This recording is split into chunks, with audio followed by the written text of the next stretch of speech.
মাননীয় প্রধানমন্ত্রীর নেতৃত্বে মাননীয় অর্থমন্ত্রী এই মহান সংসদে যে বাজেটটি উত্থাপন করেছেন, যে গণমুখী বাজেটটি উত্থাপন করেছেন, এদেশের মানুষের ভাগ্য পরিবর্তনে যে বাজেটটি উত্থাপন করেছেন, সেজন্য আমি মাননীয় অর্থমন্ত্রী জনাব আমির খসরু মাহমুদ চৌধুরী সাহেবকে ধন্যবাদ জানাচ্ছি। মাননীয় স্পিকার, আমি 36 বছরের রাজনৈতিক কর্মী। আমি দেখেছি যে বাজেট পেশ করার আগে মানুষ উৎকণ্ঠায় বসে থাকতো কোন জিনিসের দাম বেড়ে যাবে। এই প্রথম আমার জীবনে দেখলাম, বাইরে এতদিন সংসদের বাইরে ছিলাম, বাইরে বসে থাকতাম, টিভির সামনে মানুষ বসে থাকতো যে কোন জিনিসের দাম বেড়ে যায়। বাজারে অনেক জিনিসের দাম বেড়ে যেত।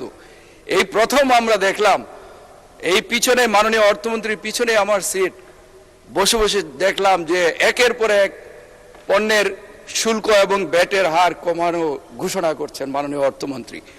এই সংসদ যখন প্রতিটি সংসদ সদস্য টেবিল চাপড়িয়ে যখন অভিবাদন জানাচ্ছেন, আমি অবাক বিস্ময়ে লক্ষ্য করলাম আমাদের বিরোধী দলীয় বন্ধুদের একটু মন খারাপ মনে হয়, আমি লক্ষ্য করেছি।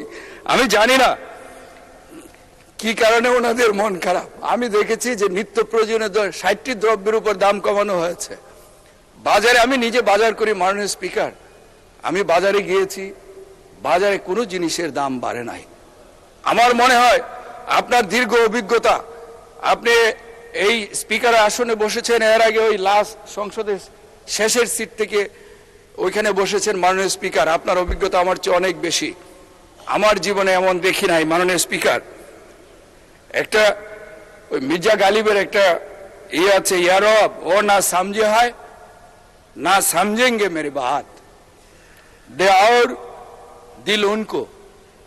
হে আল্লাহ, তারা আমার কথা বুঝেনি এবং ভবিষ্যতেও বুঝবে না, বরং তাদেরকে এমন একটা দিল দিন যেন আমাদের কথা বুঝতে পারে। আমার একটি আমরা দেখেছি দুটো জিনিসে আমরা দেখেছি দাম বেড়েছে মাননীয় স্পিকার, একটা হলো সিগারেট আর একটা হলো মদ। এখন আমাদের বিরোধী দলের বন্ধুরা এই যে বাজেটটিকে সারা দেশের মানুষ সাদরে গ্রহণ করেছে, ওনারা বলেন চানাচুর মার্কা বাজেট। আমি শুনেছি চানাচুর বাচ্চারা খায়, আবার বড়রাও খায়, কখন অন্য কিছু খাওয়ার পরে নাকি চানাচুর খায়, সেজন্য মন খারাপ কিনা আমি জানি না মাননীয় স্পিকার। মাননীয় স্পিকার, এই বাজেটে শিক্ষা খাতে সবচেয়ে বেশি বরাদ্দ দেওয়া হয়েছে। আপনি জানেন শিক্ষা জাতির মেরুদণ্ড। একটি জাতিকে যদি আধুনিক প্রযুক্তিতে যদি শিক্ষায় উন্নত করা না যায়, তাহলে নেপোলিয়ন বলেছিলেন যে আমাকে একটি শিক্ষিত জাতি মা দাও, আমি একটি শিক্ষিত জাতি দিব। মাননীয় স্পিকার, মাননীয় প্রধানমন্ত্রী বাংলাদেশে পদার্পণের পরে বলেছিলেন আই হ্যাভ এ প্ল্যান। তখন অনেকেই বুঝতে পারেননি, ওনার কথার অর্থ বুঝতে পারেননি, ওনার যে দেশ গড়ার যে মহাপরিকল্পনা সেই কথা বুঝতে পারেননি মাননীয় স্পিকার। সেই জন্যেই আর দেশে আসার আগে অনেকে বলেছিলেন তারেক রহমান আসে না কেন, আসবেন না, এইসব কথা বলেছিলেন। কিন্তু উনি 17 বছর এদেশের গণতান্ত্রিক আন্দোলনের নেতৃত্ব দিয়েছেন মাননীয় স্পিকার। এই দেশের মানুষ গুম হয়েছে, খুন হয়েছে তাদের অধিকার আদায়ের জন্য। 17 বছর সেই বিদেশে থেকে দেশের গণতান্ত্রিক আন্দোলনের নেতৃত্ব দিয়েছেন। এদেশে এই দেশ গড়ার পরিকল্পনা সাজিয়েছেন। 17 বছর তিলে তিলে এই দেশ গড়ার স্বপ্ন দেখিয়েছেন মানুষকে। আপনি লক্ষ্য করে দেখবেন মাননীয় স্পিকার, আমরা জুলাই যুদ্ধ করেছি, আমি নিজেও করেছি, আমাদের এখানে যারা আছেন অনেকে এই জুলাই যুদ্ধ করেছেন, আমাদের সন্তানেরা করেছেন। কিন্তু অনেকে এই জুলাই চেতনা বিক্রি করেন মাননীয় স্পিকার। আমরা জুলাই চেতনা বিক্রি করি না মাননীয় স্পিকার, আমরা জুলাইকে ধারণ করি মাননীয় স্পিকার। জুলাই তো বিক্রি করার বিষয় না। যারা জুলাই চেতনা বিক্রি করেন তাদের প্রতি একটি অনুরোধ জানাবো, অনেকেই রিক্সায় চড়তেন, এখন প্রাডো গাড়িতে চড়েন আর জুলাই চেতনা বিক্রি করেন। আমি একটা অনুরোধ করব মাননীয় স্পিকার, আমি যে গাড়িতে চড়তাম সেই গাড়িটি নির্বাচনের সময় মাননীয় স্পিকার অবস্থা খুব খারাপ হয়ে গেছে, আমি এখনো সেই গাড়িতেই চড়ি। আপনি যারা এই জুলাই চেতনা বিক্রি করেন মাননীয় স্পিকার, আমি অনুরোধ করব ওনারা আগে কিসে চড়তেন, এখন কিসে চড়েন, কোন বাসায় থাকেন, ওনারা মাঝে মধ্যে লাইভ করেন, কোন বাসায় থাকেন একটু লাইভ করলে জাতি দেখতো ওনাদের কি এখন আগে কোথায় ছিলেন, এখন পরিবর্তনটা কিরকম হয়েছে মাননীয় স্পিকার? মাননীয় স্পিকার, এই বাজেটে স্বাস্থ্য খাতে সবচেয়ে বেশি বরাদ্দ দেওয়া হয়েছে মাননীয় স্পিকার। শিক্ষা, স্বাস্থ্য, অবকাঠামো, চিকিৎসা, আপনি দেখবেন সামাজিক সুরক্ষা খাতে সবচেয়ে বেশি বরাদ্দ দেওয়া হয়েছে মাননীয় স্পিকার। মাননীয় স্পিকার, আমরা আমাদের মাননীয় প্রধানমন্ত্রী বলেছেন আমরা সিঙ্গাপুর কানাডা নয়, আমরা এই দেশটিকে সিঙ্গাপুর কানাডা বানাতে চাই।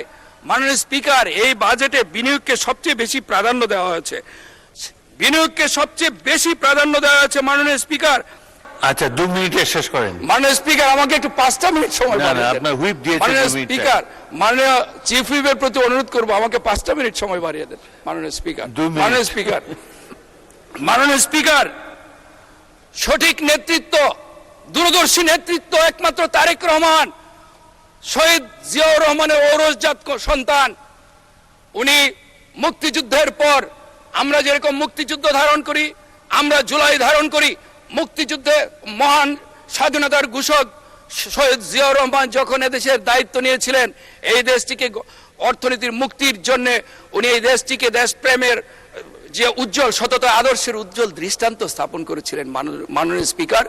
আমরা স্বাধীনতাকে জুলাই দিয়ে মুছতে চাই না, আমরা স্বাধীনতাকে অন্তরে ধারণ করি, জুলাইকে অন্তরে ধারণ করি মাননীয় স্পিকার। মাননীয় স্পিকার, আমার এলাকার কিছু সমস্যার কথা আমি মাননীয় স্পিকার বলতেই হবে এখানে। মাননীয় স্পিকার, আমি যে এলাকা থেকে নির্বাচিত হয়েছি, মাননীয় স্পিকার 47 বছর পর ওই এলাকা থেকে এই সংসদে আসার সৌভাগ্য হয়েছে মাননীয় স্পিকার। আমি ছিলাম গোলন্দাজের জুলুমের রাজ্যে, আমার এখানে জিয়া হত্যার সাজাপ্রাপ্ত আসামি ক্যাপ্টেন অবসরপ্রাপ্ত গ্যাস এই মহান সংসদে এসে কলঙ্কিত করেছিলেন এই সংসদকে। মাননীয় স্পিকার, তারা জুলুমের রাজ্য কায়েম করেছিলেন, আমি ইনসাফের রাজ্য কায়েম করতে চাই। সেই ইনসাফের রাজ্য কায়েম করতে মাননীয় অর্থমন্ত্রী এখানে নাই, আমি অর্থমন্ত্রী দৃষ্টি আকর্ষণ করব যে বিভিন্ন বিভাগে, সারা বাংলাদেশের বিভিন্ন বিভাগে অবকাঠামো উন্নয়ন খাতে বিভিন্ন বিভাগ রয়েছে, কিন্তু ময়মনসিংহ বিভাগ সেখানে অন্তর্ভুক্ত নাই মাননীয় স্পিকার। মাননীয় স্থানীয় সরকার মন্ত্রী রয়েছেন এখানে, উনি অত্যন্ত আন্তরিক, আমি ওনার প্রতি অনুরোধ জানাবো উনি সারা বাংলাদেশের মতোই ময়মনসিংহকে, সেই ময়মনসিংহ অঞ্চলকে, ময়মনসিংহ জেলাকে, আমার পিছিয়ে পড়া গফরগাঁও পাগলাকে উনি। ধন্যবাদ মাননীয় সদস্য। পরবর্তী বক্তা মাননীয় সদস্য সালাউদ্দিন, আপনাকে 1 মিনিট বাড়িয়ে দেওয়া হয়েছে, প্লিজ। সময় তো আমি দেই না, সময় আপনাদের চিফ হুইপ দেয়। 1 মিনিটে শেষ করেন প্লিজ, না হলে তাদের বক্তৃতা ছোট হয়ে যাবে। আপনি মাননীয় স্পিকার, আমার এলাকাটি অত্যন্ত অবহেলিত মাননীয় স্পিকার। আমার এলাকায় 47 বছর কোনো কাজ হয় নাই মাননীয় স্পিকার। গফরগাঁও বেগুন তো আছে মাননীয় স্পিকার, লাফা বেগুন সেটাও বিলুপ্ত হয়ে গেছে এই জুলুমের কারণে মাননীয় স্পিকার। মাননীয় স্পিকার, আপনাকে মাননীয় স্পিকার, আমার এলাকাটা যেহেতু অত্যন্ত অবহেলিত, এই এলাকাটিকে একটি বিশেষ নজর দেওয়ার জন্য মাননীয় স্থানীয় সরকার মন্ত্রী, মাননীয় স্বাস্থ্যমন্ত্রী, এই যে মাননীয় সমাজ কল্যাণ মন্ত্রী এখানে রয়েছেন আমাদের সামনে, ওনার জন্মও কিন্তু আমার গফরগাঁয়ে মাননীয় স্পিকার, ওনার নানার বাড়ি আমার গফরগাঁয়ে। আমার এই মন্ত্রী মহোদয়রা যদি একটু দৃষ্টি দেন এই অবহেলিত জনপদের প্রতি, তাহলে এই গফরগাঁয়ের মানুষের ভাগ্যের পরিবর্তন হবে। একটি অন্ততপক্ষে পিছিয়ে পড়া জনপদকে এই জনপদটি একটু এগিয়ে যাবে মাননীয় স্পিকার। আমি সবাইকে, আমি মাননীয় মন্ত্রী মহোদয়দেরকে, মাননীয় প্রধানমন্ত্রী যেভাবে গফরগাঁওকে গুরুত্ব দিয়েছেন, আমাদের অঞ্চলকে এগিয়ে নেওয়া। ধন্যবাদ মাননীয় সমাজ কল্যাণ মন্ত্রী, নানাবাড়ির দিকে খেয়াল রাখবেন।